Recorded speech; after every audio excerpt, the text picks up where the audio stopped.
지난 잠언 20장에서 성도가 취해야 할 의로운 행실, 또 지혜로운 삶에 대해서 권면한 지혜자 솔로몬은 이제 오늘 잠언 21장에 들어서서는 하나님께서는 감찰하시는 여호와 하나님이시기 때문에 주 앞에서 우리가 더욱더 정직하고 또 성실하게 살아가야 할 것을 권면하고 있는 것을 이제 우리가 읽게 됩니다.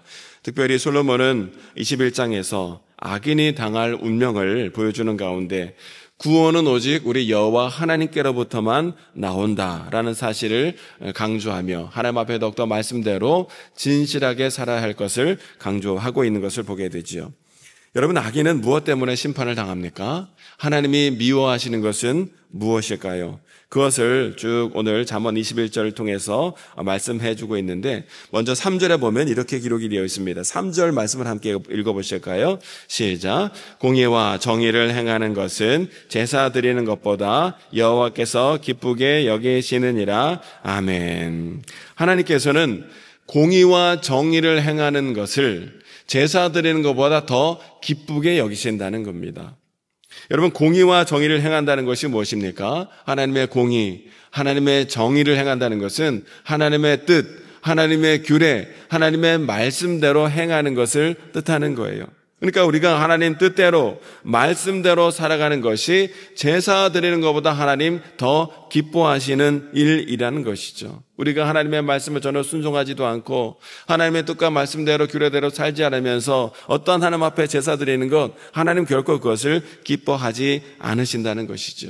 여러분, 사실 하나님의 백성이 하나님께 예배 드리는 것보다 더 중요한 일이 어디 있겠습니까? 그러나 하나님의 말씀과 뜻대로 하나님의 규례와 하나님의 정의와 공의대로 살아가는 것, 이것이 하나님 앞에 제사 드리는 일보다 더 중요하다, 하나님이 그것을 더 기쁘게 받으신다라고 말씀하는 것을 보면 주의 말씀과 뜻대로 살아가는 것을 하나님 너무나 기뻐하시고 우리에게 그것을 기대하신다라는 것을 오늘 우리가 알게 되는 거예요.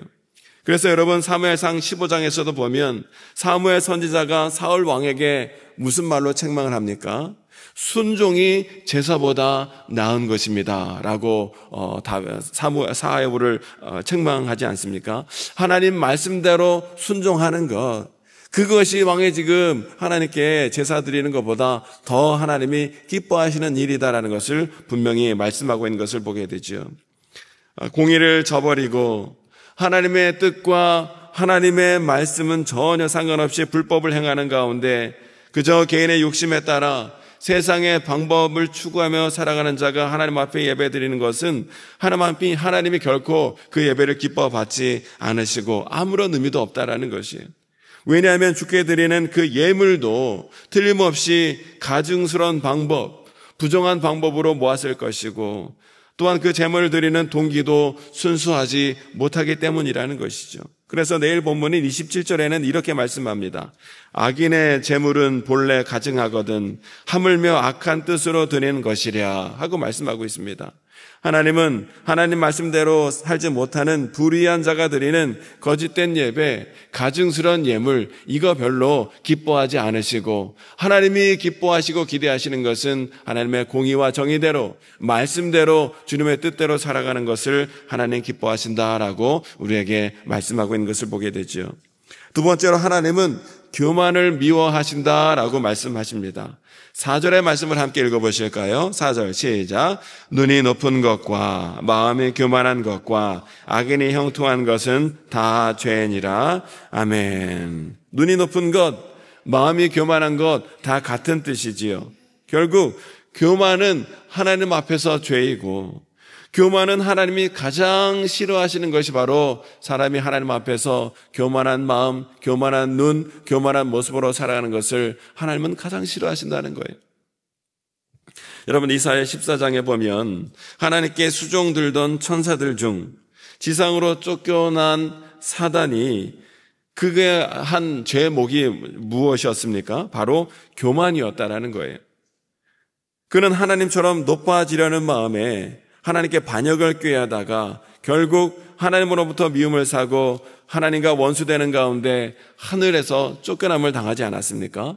또 창세기 3장에 보면 아담이 왜 범죄하고 타락하게 되었나요?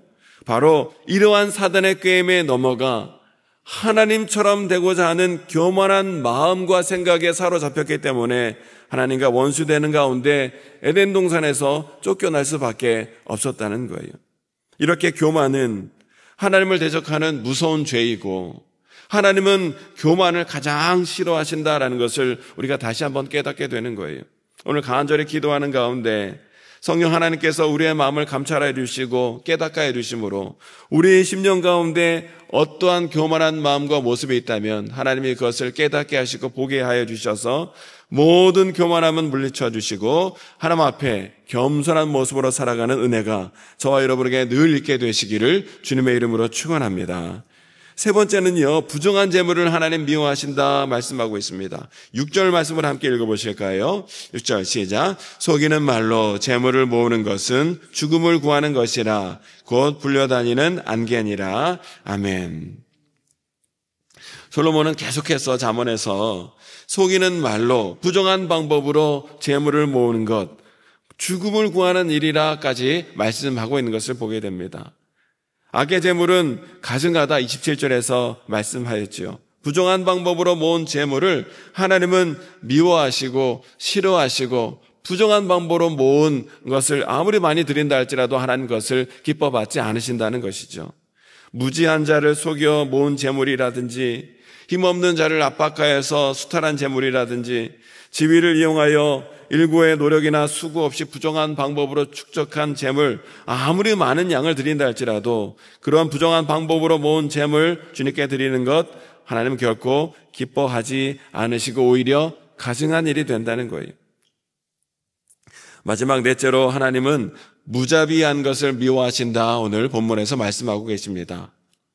지혜자는 솔로몬은 하나님께서 싫어하시는 악한 덕목의 하나로 이 무자비한 성품을 꼽고 있는 것을 보게 되지요. 13절의 말씀을 함께 읽어보실까요? 13절 시작.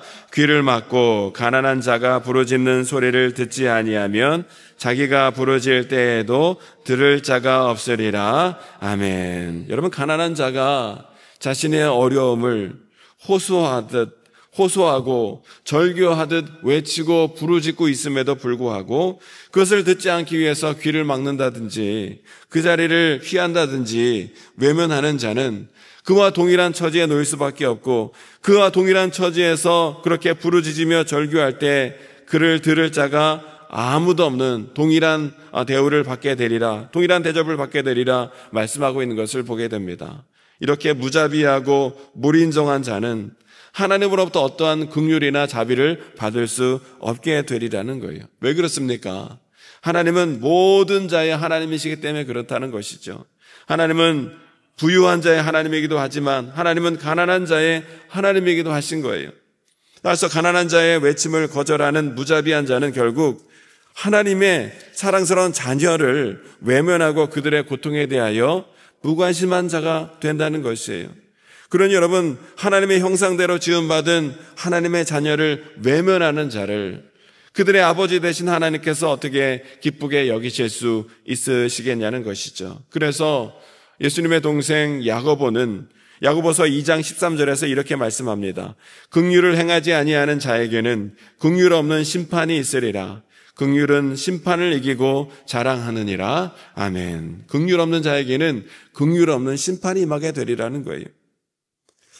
잠언 20장에서 성도가 취해야 할 의로운 행실, 지혜로운 삶에 대해서 말씀한 솔로몬은 오늘 잠언 21장에서 사람의 심령을 감찰하시는 여호와 하나님의 성품을 다시 한번 강조하는 가운데 하나님 앞에서 정직하고 또 의롭게 살아갈 것을 강조하고 있는 것을 우리가 읽어봤습니다.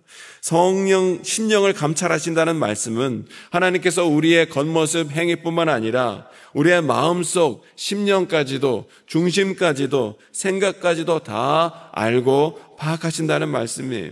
하나님은 사람을 외모로만 보지 않으시고 심령을 중요하게 보시는 하나님이시다라는 것이죠.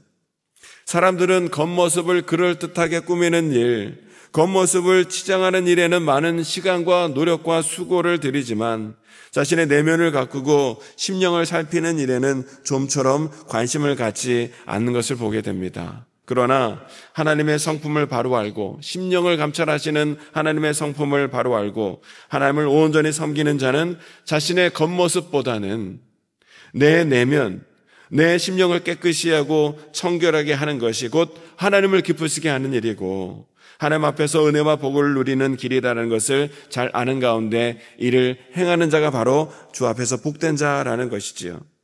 교만한 마음과 태도를 다 버리고 하나님을 두려워한 마음을 가질 때 이러한 일이 가능하게 된다. 고린도전서 4장은 말씀하고 있습니다. 오늘 본문에서도 솔로몬은 이러한 하나님의 성품과 감찰에서 벗어날 수 있는 사람은 아무도 없다는 것을 강조하고 있지요. 하나님의 공의로운 감찰에 의해서 악이들은 결국 모든 죄와 악이 드러나게 될 것이고 하나님의 진노와 심판을 받게 되리라 말씀하고 있습니다. 결국 악인들은 그 악으로 말미암아 하나님의 진노를 보응으로 받을 수밖에 없다라는 것이죠. 그러나 하나님의 뜻과 말씀대로 하나님의 정의와 공의대로 살아가는 의인들은 하나님으로부터 구원함을 얻게 된다 말씀하고 있습니다.